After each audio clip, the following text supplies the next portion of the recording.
नमस्कार।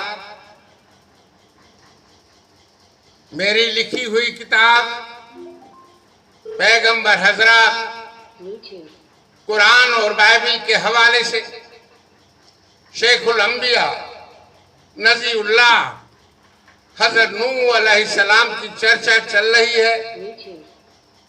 कल के अंक में हमने देखा कि खुदा ने हजरत नूह अलैहिस्सलाम से कश्ती बनवाई और जब कश्ती बनकर तैयार हुई तो खुदा का अजाब आना शुरू हुआ। हर ओर जमीन पर पानी ही पानी हो गया। हजरत नूह ने बीबी बालिहा से और बेटा कनान से कहा कि कश्ती पर आ जाओ, मगर वह बोले हम कश्ती पर नहीं आएंगे, हम पहाड़ पर पनाह लेंगे। वह डूब गए। 40 दिन तक बारिश होती रही, जमीन पर पानी उबलता रहा। कश्ती पर सवार लोगों के अलावा जमीन पर कुछ भी नहीं बचा, सब खत्म हो गया।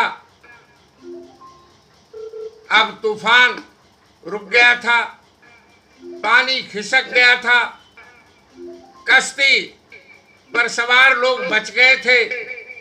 बाहर के हालात की जानकारी के लिए हजरत नूह ने कौवे को भेजा और कहा कि हालात की जानकारी लेकर जल्द लौट कर आना।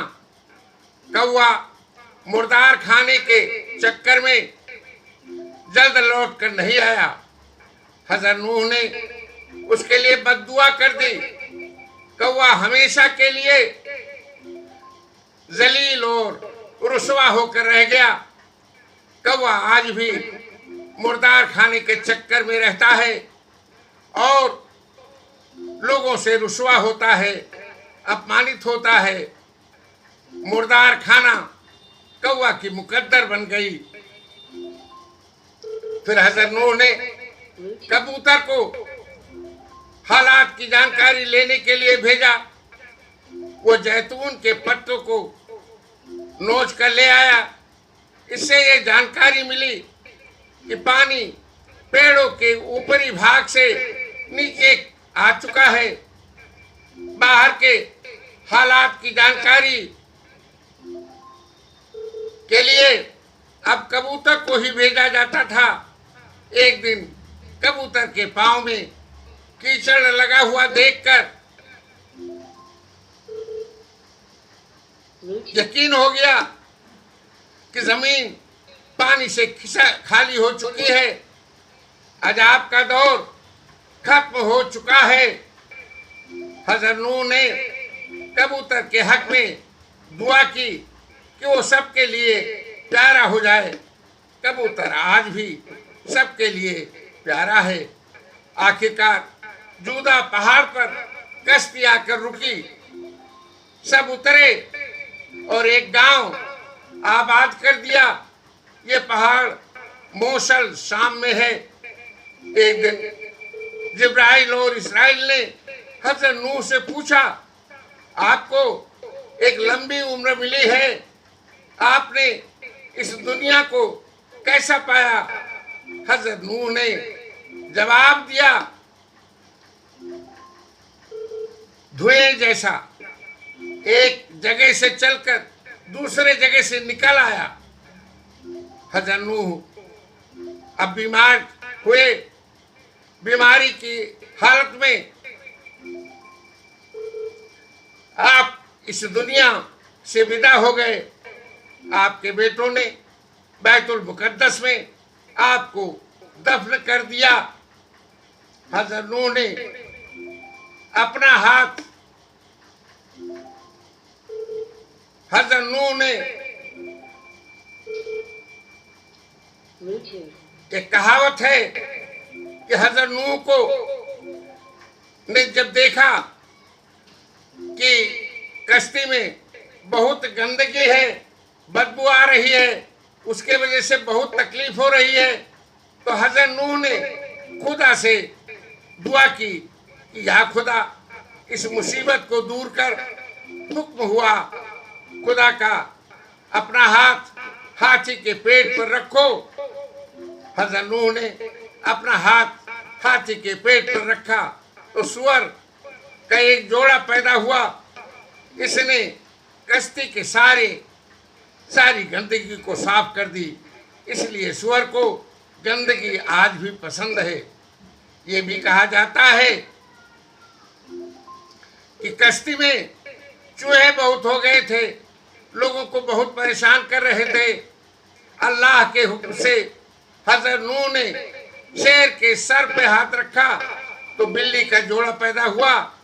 इसने चूहों को खा लिया और लोगों को इस परेशानी से निजात दिलाई।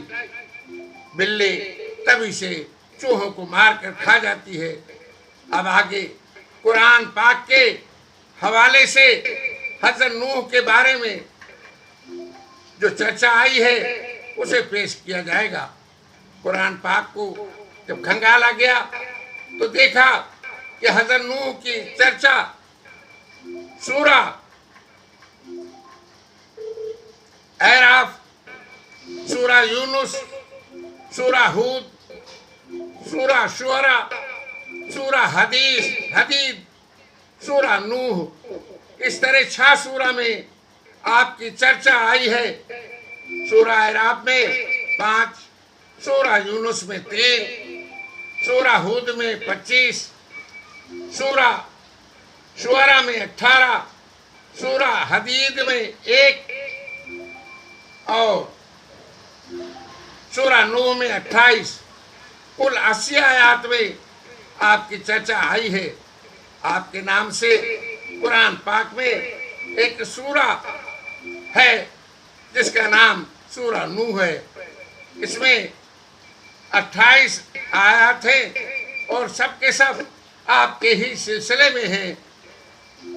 हम इन सभी आयात के तर्जुमा को ठीक उसी ही तरह जैसे कुरान में लिखा हुआ है आपके सामने पेश करने वाले हैं। सूरा अराफ आयात 59 से 63 तक। बेशक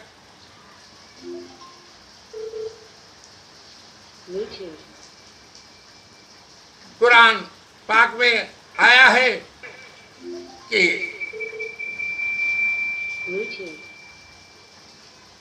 बेशक हमने